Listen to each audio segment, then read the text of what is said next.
প্ৰথমতে আপোনালোক ইয়ালৈ অহাৰ কাৰণে ধন্যবাদ জ্ঞাপন কৰিছোঁ আৰু শেহতীয়াকৈ দেখিছে 6 তাৰিখৰ পৰা এগৰাকী যুৱতীয়ে মোৰ বিৰুদ্ধে বিভিন্ন অভিযোগ আনিছে। মই প্ৰথমতে এই অভিযোগখিনি অনাৰ পাছত সামাজিক মাধ্যমত ছাত্ৰ সন্থাৰ সাধাৰণ সম্পাদক হিচাপে সামাজিক মাধ্যমত মানুহে যিখিনি কথা কৈছে বা সামাজিকভাৱে মোৰ যিখিনি ক্ষতি হৈছে সেইখিনি ক্ষতিক লৈ মই আচলতে যথেষ্ট চিন্তিত হৈছোঁ আৰু এইটো সময়ত মই এটা কথা কৈছোঁ যে মই মানসিকভাৱে ভাগি পৰিছোঁ। কাৰণ ছাত্ৰ সন্থাৰ সাধাৰণ সম্পাদক হোৱাৰ পিছতো মই এগৰাকী মানুহ, মোৰ আৱেগ আছে, মোৰ ঘৰত আচলতে অভিভাৱক হিচাপে কেৱল মোৰ মা আছে। মোৰ মা মানসিকভাৱে ভাগি পৰিছে, মই মাক লৈ চিন্তিত।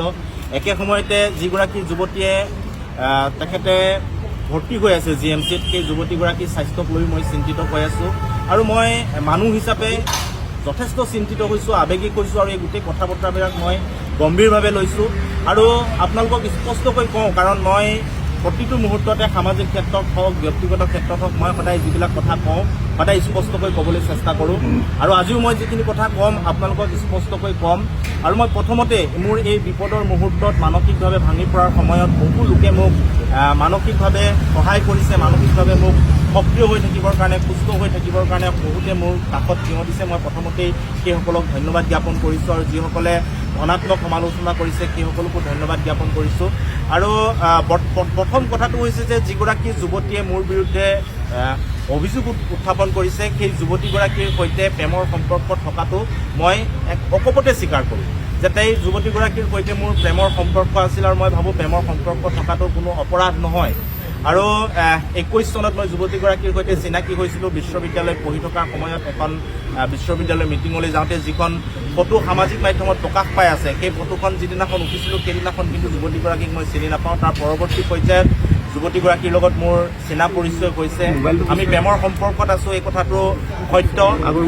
যোৱা এবছৰ ধৰি আমাৰ মাজত সংঘাতৰ সৃষ্টি হৈছিল আৰু সংঘাত সৃষ্টি হোৱাৰ পাছত লাহে লাহে সেই সংঘাতটো বাঢ়ি গৈছিল আৰু যুৱতীগৰাকীয়ে কোৱাৰ দৰে 6 মাহ ধৰি মোৰ তেওঁৰ লগত কোনো ধৰণৰ সম্পৰ্ক নাই আৰু তেওঁ যিখিনি কথা কৈছে মোৰ ঘৰৰ মানুহৰ লগত কথা বতৰা আটাইখিনি কথাই সত্য। তেওঁ মোৰ মাৰ লগতো কথা পাতিছে আৰু তেখেতে যিখিনি কথা কৈছে মই এই কথাখিনি অকপতে স্বীকাৰ কৰিছোঁ আৰু এবছৰৰ পৰা যিটো সংঘাত হৈছে সেই সংঘাতটো আচলতে সঁচা। আৰু 6 মাহ ধৰি যুৱতীগৰাকীয়ে কোৱাৰ দৰে যি ধৰণৰ যোগাযোগ নাছিল, মোৰ 6 মাহ ধৰি কোনো ধৰণৰ যোগাযোগ নাছিল আৰু এই বিষয়টোৰ পৰা আচলতে আঁতৰি হোৱা হৈছিল আৰু হঠাৎ 6 মাহৰ পাছত এইদৰে গোটেই কথাখিনি বিস্ফোৰক যিখিনি কথা আনিলে বা অভিযোগ আনিলে, এই কথাখিনিক লৈ মই আচৰিত হৈছোঁ, মই চিন্তিত হৈছোঁ। আৰু মই এটা কথা কৈছোঁ যে প্ৰেমটো হৈছে এটা বিশ্বাসত বিচ্ছেদ থাকিব পাৰে, কিন্তু সেই বিশ্বাস বা সেই বিচ্ছেদক লৈ আমি ব্যক্তিগত পৰ্যায়ৰ গোটেই কথা বতৰাবিলাক সামাজিকভাৱে কেনেদৰে আগবঢ়াই লৈ যাম সেই কথা বতৰাখিনি আচলতে মই নাজানো। আৰু হয়তো শংকৰজ্যোতি বৰুৱা মই ছাত্ৰ সন্থাৰ সাধাৰণ সম্পাদক নোহোৱা হ'লে এই বিষয়বিলাক ইমান নাপালেহেঁতেন।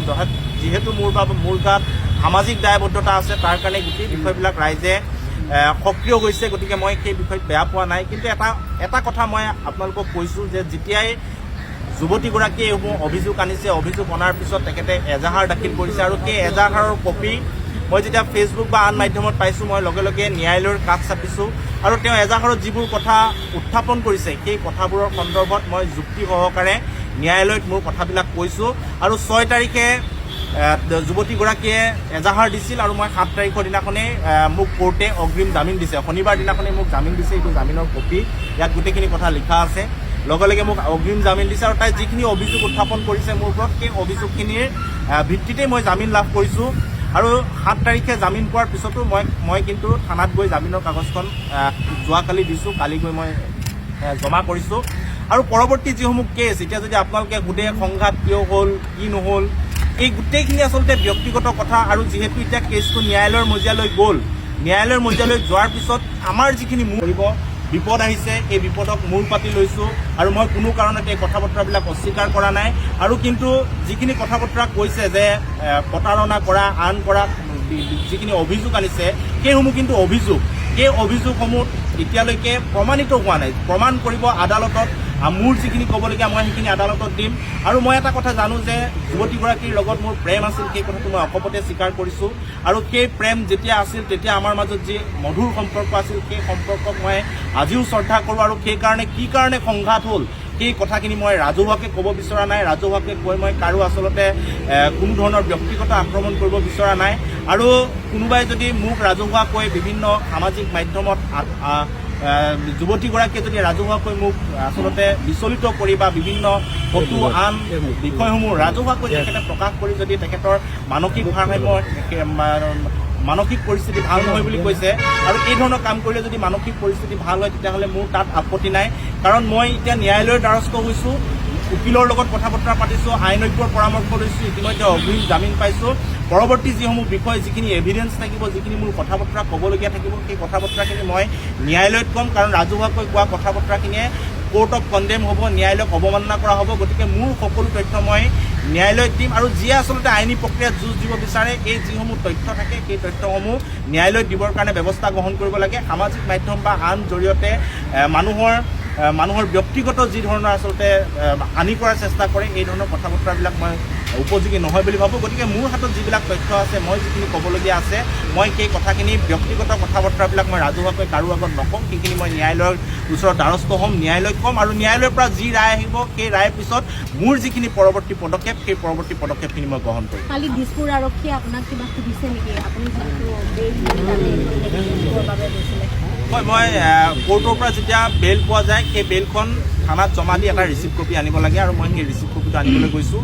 আৰু ৰিচিপ্ট কপিটো আনিবলৈ যাওঁতে মোৰ পৰা ষ্টেটমেণ্ট লৈছে গোটেই ঘটনাটোত কি কি ঘটনা সংঘটিত হৈছে আৰু মই যিখিনি কথা ন্যায়ালয়ত কৈছোঁ অগ্ৰিম জামিনৰ কাৰণে সেই একেখিনি কথাই মই দিছপুৰ আৰক্ষী থানাত কৈছোঁ আৰু আৰক্ষী থানাত কোৱাৰ পিছত মোক ৰিচিভ কৰি পেলাই যাবলৈ দিছে। আপুনি কোৱাৰ দৰে শংকৰজ্যোতি বৰুৱা যদি আজি আছুৰ সম্পাদক নহ'লহেঁতেন হয়তো ইমান বিতৰ্ক নহ'লহেঁতেন। কাৰণ আছুৰ প্ৰতি আৱেগ আছে সকলোৰে। গতিকে এই ক্ষেত্ৰত কি হ'ব এতিয়া স্থিতি? কাৰণ আপোনালোক আছুৱে সকলোতে প্ৰতিবাদ কৰি থাকে যে ন্যায় লাগিব যুৱতী নিৰ্যাতন হ'লে। গতিকে আজি আপোনাৰ বিৰুদ্ধে এনেকুৱা আহিলে, গতিকে কেনেধৰণে কি কৰে? সাধাৰণ সম্পাদকৰ পদবীত এতিয়া আপুনি থাকিব নে নাথাকে? পোনপটীয়াকৈ বুজিছোঁ। মই কথা কৈছোঁ যে এইটো অভিযোগ বহুতৰে বিৰুদ্ধে আহিব পাৰে। অভিযোগ প্ৰতাৰণা কৰা বা আন কিবা অভিযোগ, বহুতে অভিযোগ দিব পাৰে আৰু এই অভিযোগসমূহ প্ৰমাণ হ'ব লাগিব। অভিযোগসমূহ বিভিন্ন ব্যক্তি যদি অভিযোগসমূহ দিয়াৰ লগে লগে যদি তেওঁ দোষী হৈ গ'লেহেঁতেন তেতিয়া আইন নাথাকিলেহেঁতেন, আদালত নাথাকিলেহেঁতেন, পুলিচ নাথাকিলেহেঁতেন, মৰেল পুলিচিং কৰি বা মানুহে গোটেই ন্যায় দি দিব পাৰিলেহেঁতেন। কাৰণ ফেচবুকত বহুতে ন্যায় দি আছে, কোনোবাই ন্যায়াধীশৰ ভূমিকা পালন কৰিছে। গতিকে অভিযোগ মই কাৰোবাৰ বিৰুদ্ধে অভিযোগ আনিব পাৰোঁ, মোৰ বিৰুদ্ধে কোনোবাই অভিযোগ আনিব পাৰে। অভিযোগ অনাৰ লগে লগে যদি গোটেই কথাটো প্ৰমাণেই হৈ যায় তেনেহ'লে আইন আদালতৰ কোনো দৰকাৰেই নাথাকিব। যিহেতু অভিযোগ আনিছে সেই অভিযোগ মই যিখিনি অভিযোগ আনিছে, যিখিনি স্বীকাৰ কৰিব লাগে মই কৰিছোঁ আৰু যিখিনি মোৰ হাতত তথ্য আছে সেইখিনি মই ন্যায়ালয়ক দিম। ন্যায়ালয়ে যেতিয়া সুদ উত্তৰ দিব তাৰ পৰৱৰ্তীসমূহ পদক্ষেপসমূহ মই পুনৰ আকৌ গ্ৰহণ কৰিম। আচলতে অভিযোগ এইটো অভিযোগ বিভিন্ন ধৰণৰ দিব পাৰে। পিষ্টল দিব পাৰে, বোমা বাৰুদ দিব পাৰে, মই ডিঙি চেপি দিয়া বুলি দিব পাৰে, বিভিন্ন ধৰণৰ দিব পাৰে। যদি এটা কথা আপোনালোকে চাব, কৈছে যে 31 তাৰিখে মই গুলিয়াবলৈ লৈছিলোঁ, পিষ্টল লৈছিলোঁ, ডিঙি চেপা দিছিলোঁ, এনেকুৱা ধৰণৰ কথা FIR লিখিছে। 31 মে'ৰ পৰা কেছখন দিছে 6 ছেপ্টেম্বৰ। যিদিনাখন মই পিষ্টল লৈ গুলিয়াবলৈ লৈছিলোঁ সেইদিনাখন হয়তো কাৰোবাক যদি আজি কোনোবা এগৰাকী ব্যক্তিক গুলিয়াবলৈ লওঁ, তেওঁ লগে লগে পলাই থানালৈ যাব নে 3 মাহৰ পিছত তেওঁ থানালৈ যাব? এই প্ৰশ্নটো আচলতে সকলোৱে কৰা উচিত। আৰু মই এইখিনি কথা মই কৈছোঁৱেই যে মই এইখিনি কথা কোৰ্টত বা যুক্তিৰে যিখিনি কথা ক'ব লাগে মই সেইখিনি কথা কোৰ্টত ইতিমধ্যে কৈছোঁ। পিষ্টল, বোমা বাৰুদ বিভিন্ন কথা ক'ব পাৰে। সেইবিলাক অভিযোগ, সেই অভিযোগবিলাক সত্যতা প্ৰমাণ কৰিব ন্যায়ালয়ে। গতিকে ন্যায়ালয়ৰ ওপৰত মোৰ আস্থা আছে, ভৰসা আছে। ন্যায়ালয়ে যিদৰে অগ্ৰিম জামিন দিছে গোটেই বিষয়টোত মই জয়ী হ'ম আৰু জয়ী হোৱাৰ পিছত এই যিবিলাক আচলতে সামাজিকভাৱে মোক বিভিন্ন বিষয়ত যিবিলাক কৰা হৈছে সেইবিলাকৰ তথ্য মই সংগ্ৰহ কৰিছোঁ আৰু সকলোৰে ওপৰত তাৰ পৰৱৰ্তী পদক্ষেপসমূহ মই গ্ৰহণ কৰিম। আছুৰ মজিয়াত মই থাকিম বা আছুৰ মজিয়াত কি হ'ব গোটেই কথা বতৰাখিনি এতিয়াও আলোচনা হোৱা নাই। কাৰণ বেইল লোৱাৰ পিছত গোটেই প্ৰক্ৰিয়াটো মই বেইল প্ৰক্ৰিয়াত আছিলোঁ, ন্যায়ালয়ত যুঁজ দি আছিলোঁ আৰু আমি এতিয়া আলোচনাত বহিম। আলোচনাত বহাৰ পিছত আচলতে গণতান্ত্ৰিকভাৱে চলা এটা সংগঠনটোৰ যি ৰায় হ'ব মোৰো সেই ৰায় হ'ব, সেই কথা স্পষ্ট। নিশ্চিতভাৱে আচলতে অভিযোগ যেতিয়া আহে, অভিযোগ অহাৰ সময়ত আমি ছাত্ৰ সন্থাৰ পৰিয়ালটোৱে বিভিন্ন ধৰণৰ কথা বতৰা আমি আলোচনা কৰোঁ। আইনৰ পৰামৰ্শ লোৱাৰ কথা, এই গোটেই কথা বতৰাখিনি আমি সকলোৱে আলোচনা বিলোচনা কৰি আছোঁ। আৰু আজি যিহেতু অগ্ৰিম বেল মই 7 তাৰিখে পাইছোঁ। 7 তাৰিখে পোৱাৰ পিছত মই কালি থানাত গৈ অগ্ৰিমখন জমা দিছোঁ।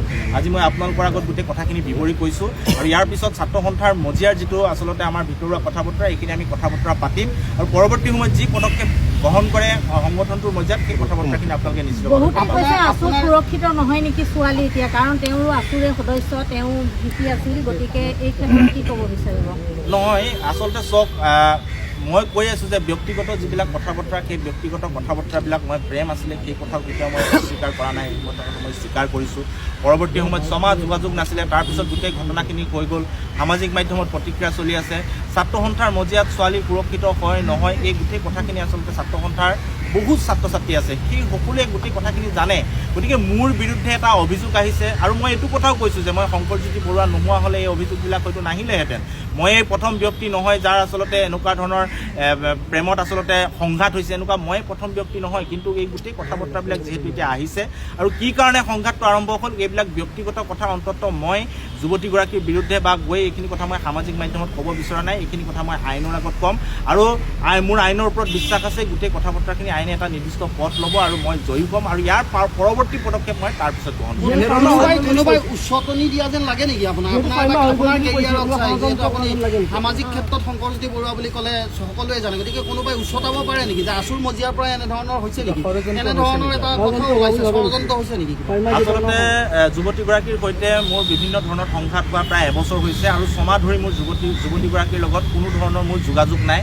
এই কথা যুৱতীগৰাকীয়েও কৈছে আৰু এই কথা ময়ো আপোনালোকক কৈছোঁ। গতিকে এই ছমাহত কোনে পৰিচালনা কৰিছে, কি কৰিছে, মই যুৱতীগৰাকীৰ পৰা কোনো ধৰণৰ তথ্য পোৱা নাই বা মই যোগাযোগ কৰিবলৈ চেষ্টাও কৰা নাই। কাৰণ তেওঁ এটা অভিযোগ আনিছে, এই অভিযোগটো খণ্ডাব লাগিব। খণ্ডাম ক'ত? আইনৰ যোগেদি খণ্ডাম। গতিকে মই সেই প্ৰক্ৰিয়াটোত ব্যস্ত আছোঁ আৰু যদি কোনোবাই পৰিচালনা কৰিছে বা তেওঁৰ লগত কোন ব্যক্তি জড়িত হৈ আছে, এই কথা বতৰাবিলাক মই খুচৰিবলৈ আচলতে চেষ্টা কৰা নাই। গোটেই প্ৰক্ৰিয়াটো আইনৰ মজিয়াৰে যাব। আইনে যি উত্তৰ দিয়ে, যি ধৰণে আগবঢ়াই লৈ যাব, সেই ধৰণে যাবৰ কাৰণে চেষ্টা কৰিম। দিল্লীত গৈ বা জেপি নাড্ডাক লগ কৰাৰ পিছৰে পৰা আপোনাৰ ওপৰত সকলোৰে দৃষ্টিগোচৰ হৈছিল এই বিষয়টো। এই এনেকুৱা ধৰণৰ বিলাকত বেছি উচতনিমূলক হৈছে নেকি, সেই কথাটো আহি পৰিছিল? দিল্লী যাত্ৰাটোৰ মূল কথা হৈছে যে দিল্লী যাত্ৰা যেতিয়া গৈ বা মুখ্য উপদেষ্টা সুধিলে আপোনালোকে গম পাব, গোটেইটো সিদ্ধান্ত হোৱাৰ যাত্ৰা আছিল আৰু আমি তিনিওগৰাকী তাত উপস্থিত হোৱাৰ কথা আছিল। কিন্তু যিটো এপইণ্টমেণ্টৰ তাৰিখ আছিল, তাৰিখটো খেলি মেলি হোৱাৰ কাৰণে দুটা দিন পিছুৱাই গ'ল, যাৰ কাৰণে ডিব্ৰুগড়ৰ সমস্যা হিচাপে মই তাত ৰৈ দিলোঁ আৰু বাকী দুজন গুৱাহাটীলৈ আহিব লগা হ'ল। আৰু এই যাত্ৰাটোত আচলতে তেনেকুৱা কিবা সংঘাত আহিব বা তেনেকুৱা ধৰণৰ কিবা ৰাজনীতি হ'ব মোৰ মনে ধৰা নাই। সম্পূৰ্ণ এটা খোলাখুলি যাত্ৰা আছিল। ময়ে সামাজিক মাধ্যমৰ জৰিয়তে প্ৰতিগৰাকীক লগ কৰি কি হ'ল কি নাই গোটেইখিনি প্ৰচাৰ কৰিছোঁ। সংঘাত কাৰখানাক লৈ যোৱা এটা ইছ্যু আছিল। গতিকে এইবিলাক কথা ইয়াত প্ৰতিক্ৰিয়া কৰিব যে মোৰ মনে ধৰা নাই আৰু যদিও কৰিছে মই কেতিয়াও খুচৰি চোৱা নাই বা মই বিচাৰ্য কৰা নাই। কিন্তু গোলাঘাটত যিহেতু আছুৰ ফালৰ পৰা মন্ত্ৰী অতুল বৰাক মাতোতে আপুনি সেই কমিটিখন ভংগ কৰি দিছিল। বহুতেই কৈছে যে সেইগৰাকী শংকৰজ্যোতি বৰুৱাই দিল্লীত গৈ কেনেধৰণে জেপি নাড্ডাক লগ ধৰিব পাৰে, গতিকে তেওঁ পদত্যাগ কৰিব লাগিব। আচলতে বিষয়টো চাওক, ছাত্ৰ সন্থাৰ মজিয়াত ক'ৰবাত আনি ভোজ ভাত খোৱা আৰু এটা ৰাজহুৱা বিষয়ত গৈ এগৰাকী মন্ত্ৰীক লগ কৰাটো সম্পূৰ্ণ পৃথক। এতিয়া বহুতে ভাবি থাকে জেপি নাড্ডা ৰাষ্ট্ৰীয় প্ৰেছিডেণ্ট বা ৰাষ্ট্ৰীয় সভাপতি বুলি, কিন্তু জেপি নাড্ডা ফাৰ্টিলাইজাৰ আৰু কেমিকেল মিনিষ্টাৰ হয়, তেওঁ স্বাস্থ্যমন্ত্ৰী হয়। আৰু আমি যিটো ইছ্যুত গৈছিলোঁ সেই ইছ্যুটো আছিলে যে নামৰূপ সাৰ কাৰখানাটো ৰক্ষা কৰিব লাগে। গতিকে নামৰূপ সাৰ কাৰখানা ৰক্ষা কৰিবলৈ হ'লে আমি অমিত শ্বাহৰ ওচৰলৈ গ'লে নহ'ব, আমি যাব লাগিব জেপি নাড্ডাৰ ওচৰলৈ, কাৰণ তেওঁ হৈছে ফাৰ্টিলাইজাৰ মিনিষ্টাৰ। আৰু আমি সৰ্বানন্দ সোণোৱালক একে সময়তে লগ কৰাৰ মূল লক্ষ্য হৈছে যে য'ত ইণ্ডাষ্ট্ৰিটো আছে, য'ত ইণ্ডাষ্ট্ৰিটো নীতি আয়োগে বন্ধ কৰি দিয়াৰ কাৰণে নটিচ উলিয়াইছে, সেই লোকসভা সমষ্টিটোৰ সাংসদগৰাকী হৈছে সৰ্বানন্দ সোণোৱাল আৰু তেওঁ এগৰাকী কেন্দ্ৰীয় মন্ত্ৰী। গতিকে দুয়োগৰাকীকে আমি এই গোটেই বিষয়খিনি অৱগত কৰিছোঁ আৰু মই ভাবোঁ যে সাৰ কাৰখানাৰ বিষয় এটাক সাৰ কাৰখানাৰ মন্ত্ৰীৰ ওচৰলৈ যাব, এই বিষয়টোত অমিত শ্বাহৰ ওচৰলৈ কোনো নাযায়। গতিকে এইটো এটা পৰম্পৰা কথা। আৰু মই যদি জেপি নাড্ডাৰ ঘৰত গৈ ভাত খালোহেঁতেন, জেপি নাড্ডাক মাতি আনি অফিচত ভাত খোৱালোহেঁতেন, তেতিয়া বিষয়টো সুকীয়া হ'লহেঁতেন। মই নিজেই গৈ জেপি নাড্ডাক লগ কৰিছোঁ, লগ কৰি পেলাই এখন ফটো প্ৰকাশ কৰিছোঁ, সংবাদ মাধ্যমত গোটেই কথাখিনি কৈছোঁ আৰু গোটেই কথাটো ছাত্ৰ সন্থাৰ মজিয়াত সভাপতি সম্পাদক সকলোৱে জ্ঞাত হৈ সিদ্ধান্ত অনুসৰি সদৌ ডিব্ৰুগড় জিলা ছাত্ৰ সন্থাৰ আঞ্চলিক পৰ্যায়ৰ কমিটিলৈকে গৈছোঁ। গতিকে তাত কোনো বিতৰ্ক আচলতে হ'বলগীয়া নাই। যদি মই মাতি ভোজ ভাত খোৱালোহেঁতেন তেনেহ'লে কথাটো সুকীয়া হ'ল।